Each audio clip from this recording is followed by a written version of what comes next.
Listening to a 911 call placed by Lynley Renick.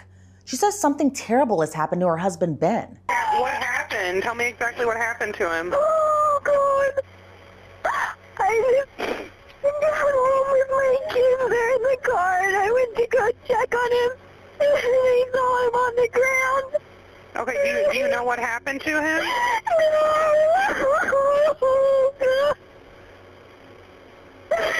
Okay, hold on just a second while we get somebody there, okay? Stay on the line with me.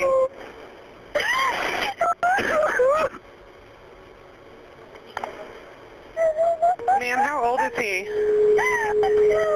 30. 30? Okay, and you do not know why there's blood everywhere? No, I saw him and I ran outside. Okay, so you have no idea what happened? No. Okay, just one moment. Lynley is frantic. When she came home, she found Ben lying in a pool of his blood. With I saw him 911, on the ground. There's blood everywhere. That was the 911 call. A frantic wife, a famous snake breeder dead, and a 500-pound anaconda missing inside the facility. With 911 still on the line, we hear her brother-in-law Sam arrive and alerts dispatch about another dangerous situation that's ongoing. Do you know what happened? No. It hasn't been a snake. Literally, I don't know where the snake is. Oh my God. Okay, tell me exactly what you see. What's going on there? Oh my God. My brother's dead. Okay, so he's not breathing at all? No, he's cold. He's in blue. Okay, and it's not obvious what happened? Like you're not sure what happened? Oh, it's a heavy snake. I don't know. Oh my God, my brother's dead. My brother's dead. Oh my God. Okay, what is your name, sir? My name is Sam Renick. R-E-N-I-C-K. Ben? Oh God. Oh God. Okay, do you know anything, like how long he's been there? Do you know Oh, he's gone. what may have happened? He got killed by a snake. By a snake? He raised this large 500-pound snake. There's no gun. When first responders arrive, they walk into a crime scene unlike anything they've ever seen. I'm not scared of snakes, but I'm scared of this one. I know when... Where was the snake at? The whole building's full of snakes. It's not a snake. We don't have anything that would do that. I understand you have an anaconda. Where's it at? I know it's difficult right now, but we need to make sure nobody else gets hurt. It's down in the basement.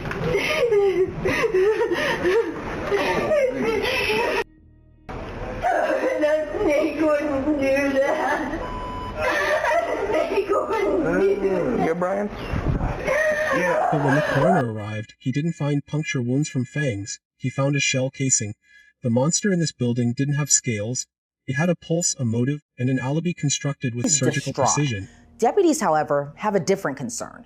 Remember, they're under the assumption a potentially dangerous killer snake is still on the loose. Stairs. I have no idea. See stairs? Mm-hmm. You said the anaconda's down there.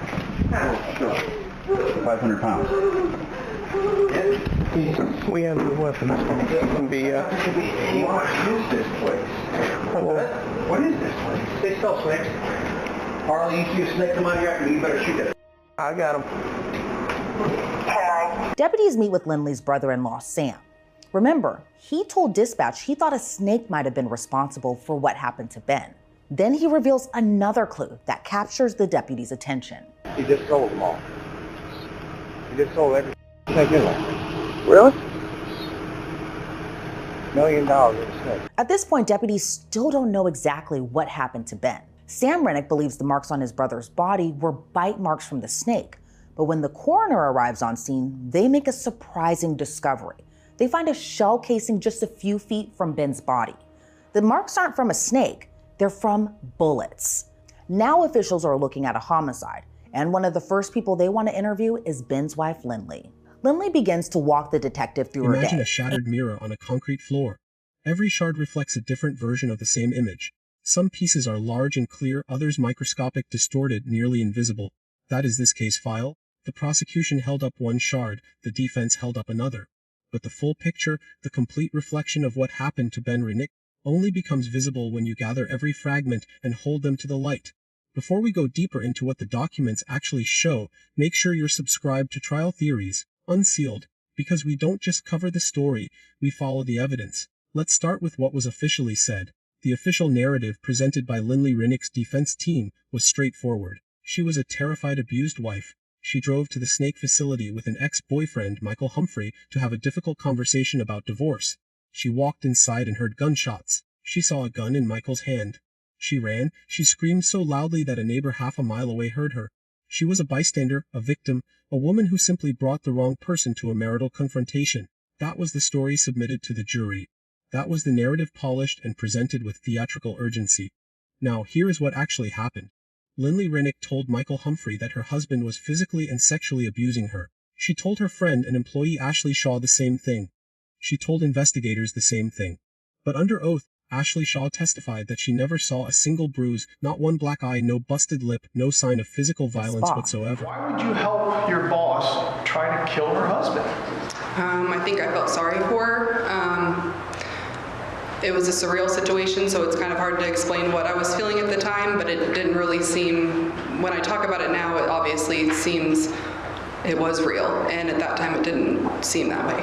Did you believe her about this rape allegation? I did, yes. Did she make any other allegations about Ben physically, mentally abusing her anyways? Yes. What else did she tell you about Ben? She said that he was very mentally abusive. They would get in arguments a lot, and he would just really kind of dominate the situation and make her feel terrible or bad about different things. Did you ever see any signs of physical abuse? No. You know, no bruising, busted lips, black eyes? No, sir. Why would you actually actively participate trying to murder somebody? Why would you do that?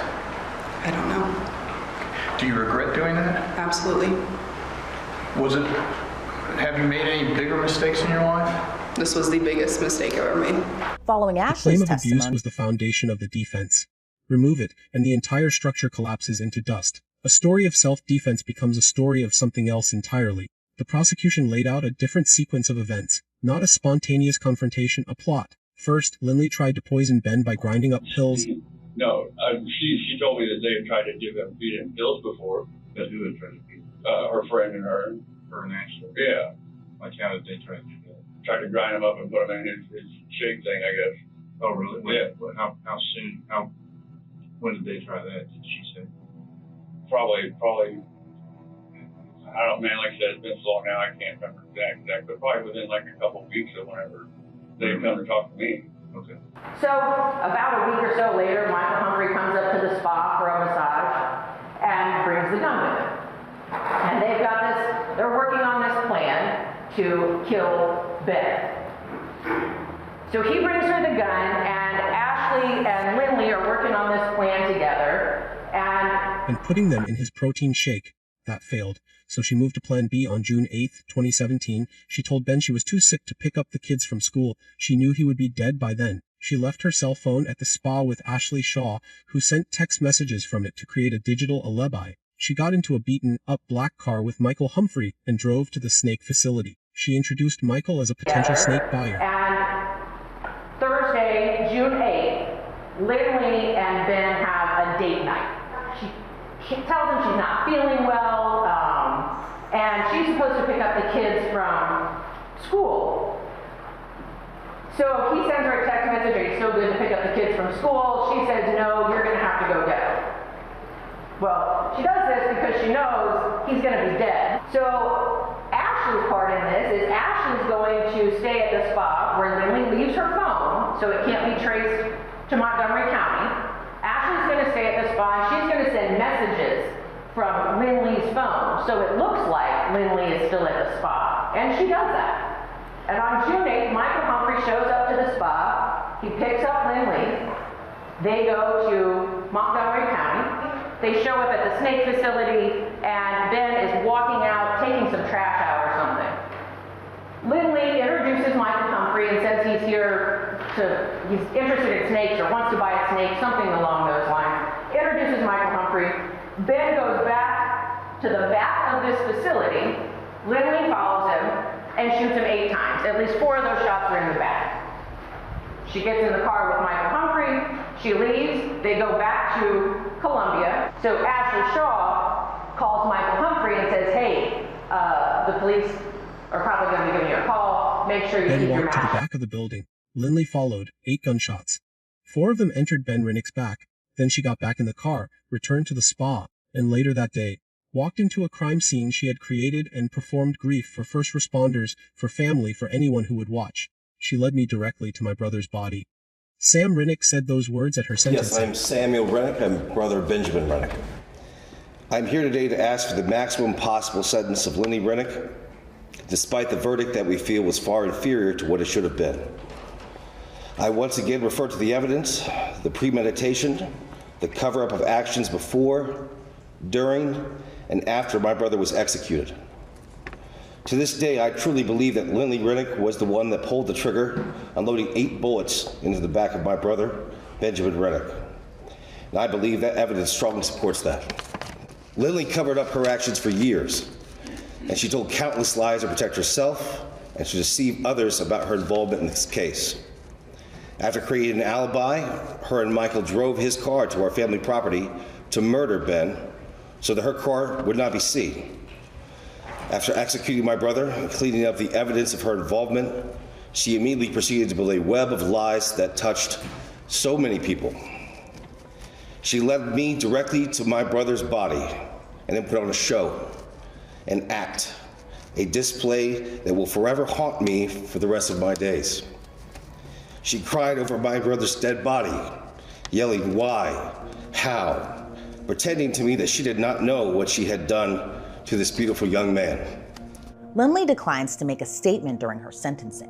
While the state urges the judge for the maximum possible sentence, the defense requests she just serve 10 years. Now the decision rests with the judge. I don't understand He how said you're them going because up. Lynley didn't just orchestrate a murder. She weaponized the discovery of the body. She brought Sam to the facility. She stood beside him while he found his brother cold on the floor. She cried over the corpse and yelled, why, how? She knew why. She knew how. The performance was part of the plan. She led me directly to my brother's body. The phrase echoes because it captures the distinctive cruelty of this crime. Not just the taking of a life, but the choreographed aftermath. The killer standing among the mourners, pretending to search for answers she already possessed. Now, consider the co-defendant, Michael Humphrey. His account is the hinge on which both cases swing. He told investigators that Lynley tried to hand him the gun first. From the way Michael explains it, Ben's death was all Lynley's idea. I go out there, and then when we're walking up, she kind of hung back, which I thought was weird. And then we're standing there. He come outside first initially. She tries to hand me a gun, and I kind of, not to say I act like I did, and I said, and I kind of just shoved it back at her like that, like whatever. And then she starts talking to him like nothing's wrong. So we walk up inside the place there or whatever. He, introduces himself. I introduced myself and everything. And then he walks around. There was like an end table towards the back there or something. He walks around in the back there. And I was like looking over at some of their cage things, the little trays that they have with snakes and stuff in them. And then all of a sudden, shots rang. I ducked like this and everything. I looked back up. She still got the gun out like this and everything. I turned around and ran to the door. I heard probably another one, maybe 2, I don't know. And by the time I'm standing by the car, I asked her what the happened, you know what I mean? And she's like, we gotta go. So sat down in the car and we drove off. And then came back in. I dropped her off. I told her I didn't want to talk to her again. I don't know what happened. That was really fucked up. You know what I mean? I said, is he alive? She said, well, I don't know.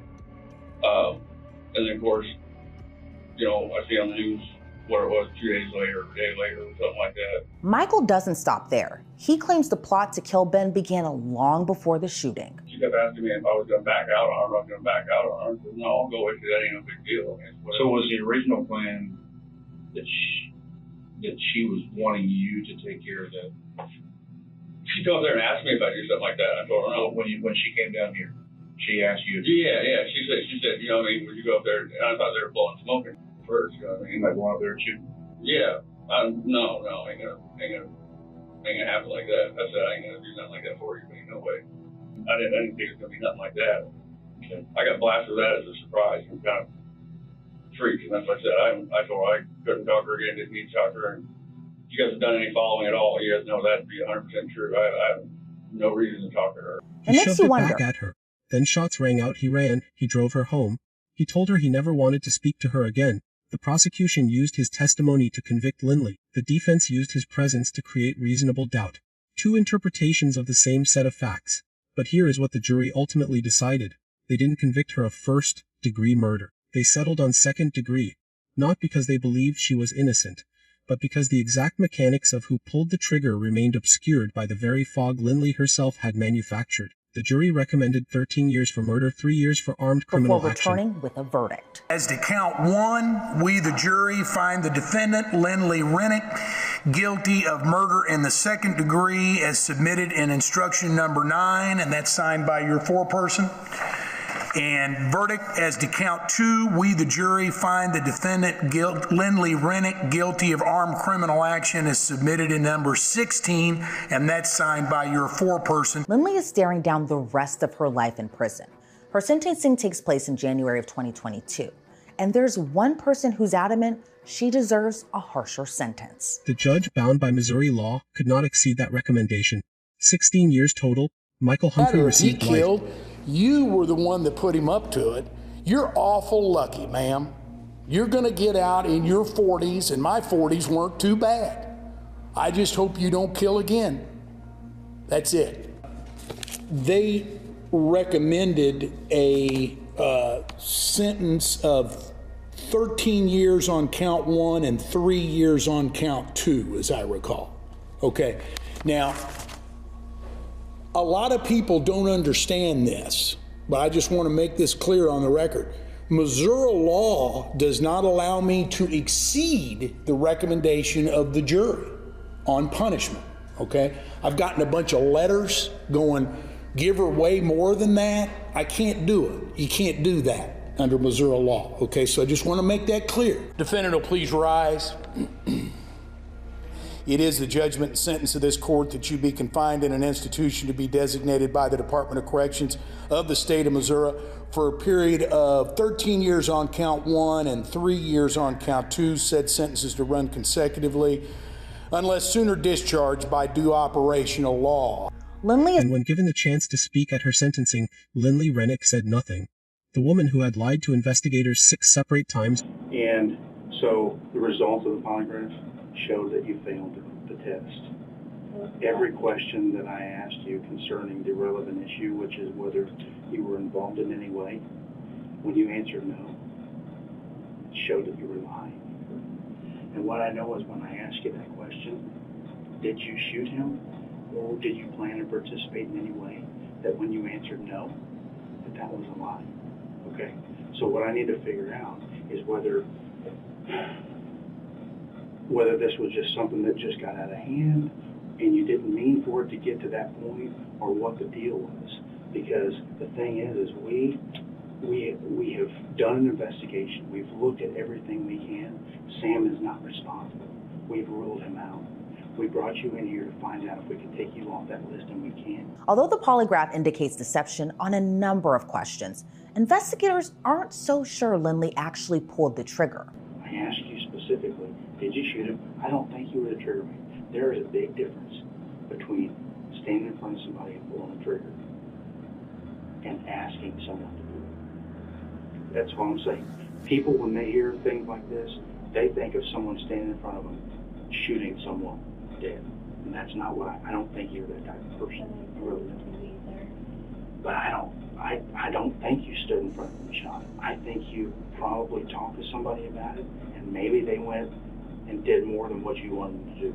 I don't know. I'm sorry, I can't explain that, but I didn't plan my husband. We know you did.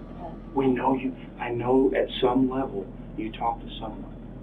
You talked to someone, and I've got people. There are investigators talking to other people right now.